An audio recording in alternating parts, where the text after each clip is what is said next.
Hi viewers, good evening all.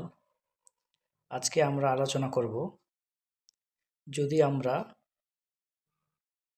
মশলা জাতীয় জিনিস বা বিরিয়ানি অত্যাধিক পরিমাণে খেয়ে থাকি, তখন আমাদের পেটের মধ্যে গ্যাসের সম্ভাবনাটা বেশি হয় যখন ডাইজেস্টিং সিস্টেম ঠিকভাবে ডাইজেস্ট করতে পারে না। তখন তো আমরা সাধারণত মেডিকেলিভাবে কোন ইনজেকশন নিলে বা কোন ট্যাবলেট নিলে গ্যাস রিলিফ হবে সেটা আজকে আমরা এই ভিডিওতে জানব। প্রথমে আমরা ট্যাবলেট নিয়ে আলোচনা করব। সাধারণত আপনারা শুনে থাকেন মেডিকেল শপে পেন্টপ ট্যাবলেট দিয়েও গ্যাস রিলিফ হয়।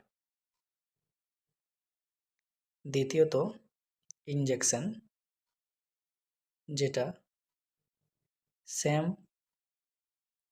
পেন্টপই নাম,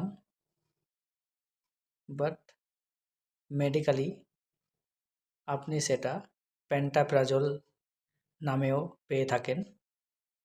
সেই ইনজেকশন নিলেও গ্যাস অনেকটা রিলিফ হয়। বিভিন্ন ব্র্যান্ডেরও থাকতে পারে, যেমন রবও রয়েছে।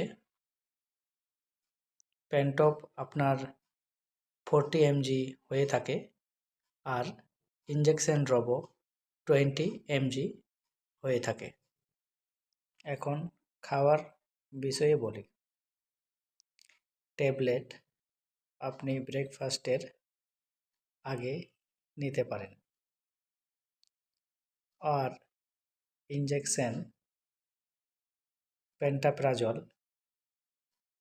কখন নেবেন? যখন আপনাকে মনে হচ্ছে আপনার গ্যাস্ট্রিক হয়েছে, তখন আপনি আইভি রুটেও নিলে অনেকটা গ্যাস্ট্রিকের প্রবলেম দূর হয়ে যাবে।